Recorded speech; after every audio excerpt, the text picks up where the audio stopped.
Shalom, shalom, bien-aimés. Nous continuons avec notre étude biblique et aujourd'hui nous allons donc étudier le livre de Josué.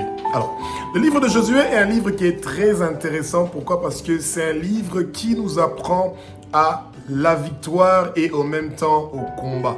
Et bien, pour pouvoir avoir la victoire, on doit d'abord combattre. Et les chrétiens de nos jours pensent que Jésus-Christ est mort sur la croix de Golgotha pour eux. Ils sont sauvés et ils ont déjà la victoire pour toutes les batailles et ils n'ont pas besoin de combattre. Eh bien, bien aimé, il y a un souci. C'est vrai que Jésus-Christ de Nazareth est mort sur la croix de Golgotha pour que nos péchés soient pardonnés et il a vaincu le Satan. Il nous a rachetés de la main de Satan. Il a versé son sang pour que nous puissions avoir la vie éternelle. Il est le Fils de Dieu. Il est Dieu. Et il est celui qui a versé son sang pour que nous puissions avoir cette gloire, cette victoire que nous voulons autant. Mais bien aimés, nous devons apprendre à nous battre. Et c'est pour ça que pour arriver jusqu'au lieu du rendez-vous qui est la Nouvelle Jérusalem, le Seigneur veut se rassurer que nous sommes des vaillants guerriers et que nous allons être des bons juges. Et pour être des bons juges, pour être des bons guerriers, nous devons apprendre à manier l'épée. Et manier l'épée sans connaître cette épée-là, c'est très difficile. Qu'avons-nous dans la main? Dans notre main, nous avons la Bible. Nous avons dans notre bouche la parole qui est la Bible. C'est cette épée-là que nous utilisons pour combattre. Que le Saint-Esprit nous donne les mots que nous devons utiliser pendant le moment de cet enseignement pour que nous puissions bien comprendre ce que le Seigneur veut nous parler. Le livre de Josué est un livre qui est très intéressant. Eh bien, Moïse donne le bâton à Josué. Et donc, dans les 20 chapitres que nous allons donc passer en revue du livre de Josué, eh bien, au début, le Seigneur dit déjà à Josué, au chapitre 1, au verset 8, que le livre de la loi, ça veut dire la Bible, la parole, ne doit pas s'éloigner de lui pour qu'il puisse réussir dans tout ce qu'il est en train d'entreprendre. Et la première épreuve de Josué ne va pas tarder à venir, c'est celui de traverser avec tous ces millions de Juifs-là qui puissent traverser le Jourdain.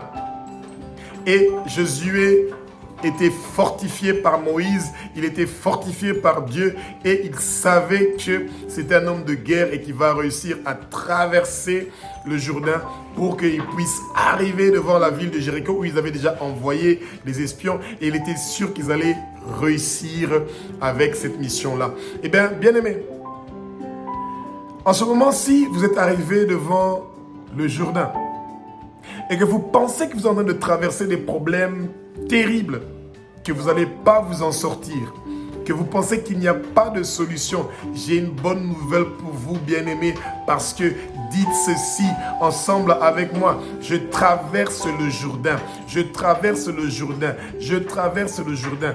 Peu importe ce que je veux rencontrer sur mon chemin, je brise ça, je détruis ça et je veux arriver jusqu'à la Nouvelle Jérusalem. Tous les armes forgées contre moi ne vont pas réussir et prospérer au nom de Jésus-Christ de Nazareth. Bien-aimés, ce qui se passait au temps de Josué peut se passer dans votre vie maintenant. Vous pouvez prier pour que le Jourdain puisse se diviser en deux et que vous traversez à pied sec. Le Seigneur est là. Le Seigneur est là pour que vous et moi, nous puissions avoir la confiance, la foi, que les choses que le Seigneur était en train de réaliser à l'époque de Josué, il peut le réaliser jusqu'aujourd'hui et nous pouvons faire mieux que ça. Est-ce qu'à l'époque de Josué, il pouvait prêcher sur Internet et sur YouTube et que la parole pouvait partir dans chaque recoin des 6 continents du monde entier? Ce n'était pas possible. Et aujourd'hui, nous avons ça. Donc, nous pouvons faire plus que ce qui s'est passé à l'époque de Josué, bien-aimé. Et Josué a fortifié Israël. Et c'est comme ça que les Lévites sont partis en premier avec l'arche et ils ont traversé le Jourdain. Et imaginez-vous, bien-aimés, qu'un fleuve a toutes sortes d'intempéries, de vents, des animaux, des monstres marins, des serpents marins ou des poissons, des grands poissons. Il y a beaucoup de risques, mais tout ce qui vient sur votre chemin, vous allez passer ce chemin-là, vous allez réussir à traverser ce chemin au nom de Jésus. Et Josué traverse avec tout son équipe, donc tout Israël, ces millions de gens qui ont quitté l'Égypte. Pour ceux qui sont restés, ils ont traversé le Jourdain à pied sec. C'était la deuxième fois que l'eau soit divisée en deux pour que le peuple puisse passer à sec. Alors, que l'eau puisse être divisée à trois reprises, le Jourdain a été ouvert en deux pour que les gens puissent passer à sec. La première fois, c'est Josué avec Israël qui traverse. Élie et Élisée avaient traversé aussi le Jourdain à pied sec.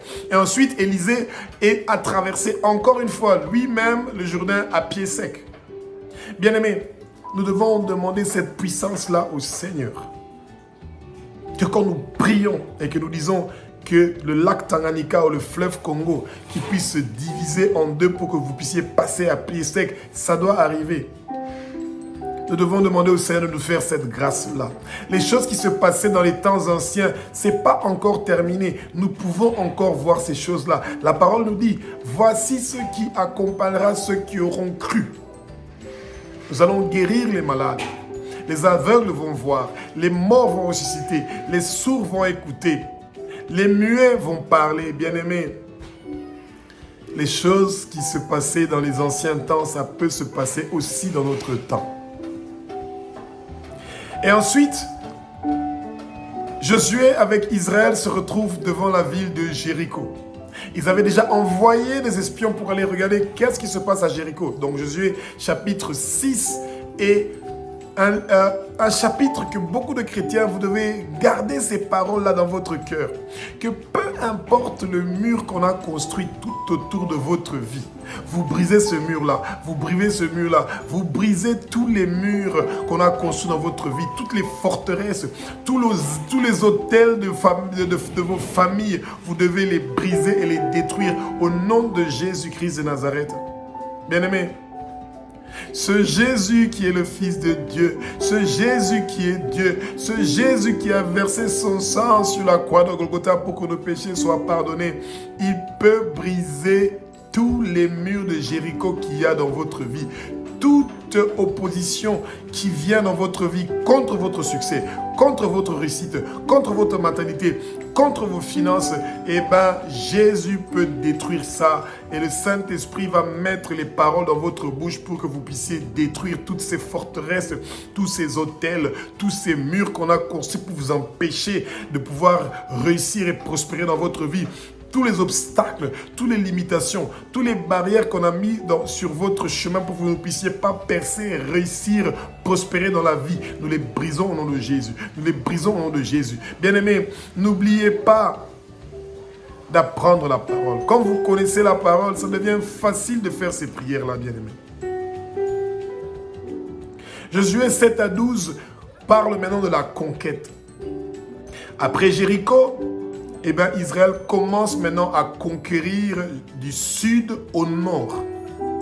Jusqu'aujourd'hui, il y a des écoles militaires qui sont en train d'étudier les techniques de combat de Josué, bien-aimé.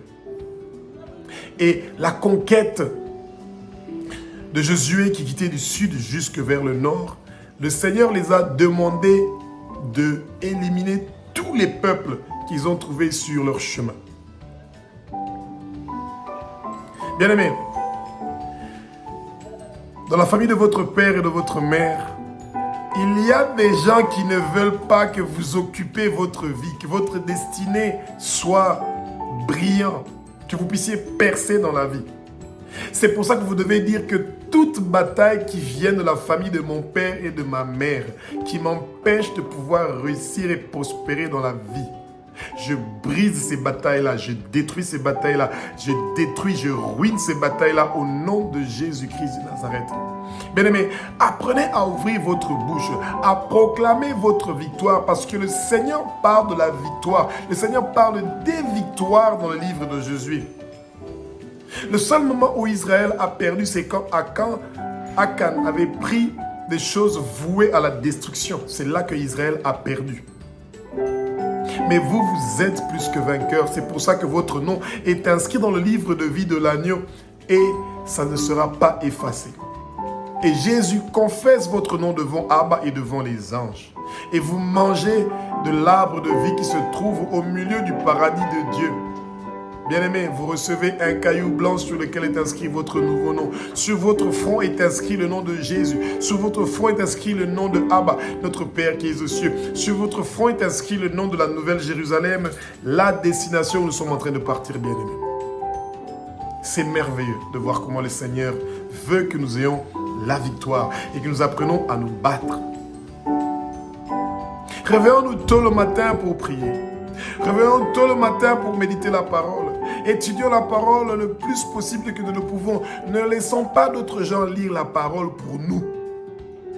Quand vous avez chassé les démons et qu'ils ont quitté votre corps, ils ont quitté le corps de la personne avec qui vous avez prié, qu'est-ce qui va se passer? Il y aura un vide dans votre corps. Ce vide-là doit être remplacé par la parole. Quand vous êtes en train de lire la Bible, de méditer la parole, eh bien, ça entre dans votre corps et quand les démons sont en train de partir, il n'y a pas de vide parce que la parole est en train d'occuper ce vide-là. Et Josué, chapitre 13, chapitre 20, Josué continue avec Israël à occuper tout Israël jusqu'à ce que les 12 territoires, les 12 tribus d'Israël vont occuper tout Israël. Et bien aimé, il faut qu'on se rappelle que la conquête que Josué a fait, Abraham était à Canaan, Isaac était à Canaan, Jacob est retourné à Canaan et c'est quand Jacob est parti en Égypte que d'autres nations sont venues occuper ce pays où coule le lait et le miel. Et quand Israël est retourné pour récupérer leur terre, eh ben, ils ne voulaient plus partir parce qu'ils ont trouvé qu'il y a le lait et le miel dans cet endroit-là. Ils ne voulaient plus partir. Bien-aimés. Oh, merci Saint-Esprit. Il y a quelqu'un qui est en train de voler votre étoile. Dites, tout voleur d'étoiles, qu'il me retourne mon étoile, qu'il me retourne mon étoile, qu'il me retourne mon étoile. Toute personne qui a vendu, qui a troqué, qui a détruit votre étoile, vous récupérez votre étoile restaurée. Que le Seigneur restaure votre vie, bien-aimé. Et que tous les voleurs d'étoiles soient détruits, brisés au nom de Jésus-Christ de Nazareth, bien-aimé. Que tous les buveurs de sang et les mangeurs de chair de la famille de votre père et votre mère, eh bien que ces gens-là soient détruits au nom de Jésus-Christ de Nazareth, bien-aimé. Le succès de nos jours, beaucoup de gens passent chez les féticheurs ou chez les pasteurs, ils veulent avoir le succès. La personne qui donne l'élévation, la personne qui vous élève en dignité, son nom, c'est Jésus-Christ de Nazareth, bien-aimé. Il est le seul qui élève quelqu'un en dignité. Si vous n'avez pas encore donné votre vie à Jésus, c'est le bon moment de le faire. Et vous devez seulement dire que Jésus est le Fils de Dieu, qu'il est Dieu et qu'il a versé son sang sur la croix de Golgotha pour que vos péchés soient pardonnés, que vous vous éloignez de vos péchés, vous détestez vos péchés, vous laissez le péché et vous vous tournez vers Jésus. Et vous pardonnez à toute personne qui vous a offensé, qui vous a fait du mal. Et alléluia, vous êtes sur le chemin du paradis. Que le Seigneur continue à nous donner la force et le courage, bien-aimés. Et comme nous avons fini de passer en revue le livre de Josué, le prochain livre que nous allons lire, c'est le livre des juges et de Ruth. Très intéressant. Que le Seigneur continue à nous donner la force et le courage de persévérer dans l'étude de sa parole, de la connaître, de la maîtriser et de grandir ensemble spirituellement. Alléluia. Alléluia. Alléluia. Merci Jésus. Merci Jésus. Merci Jésus. Merci Jésus.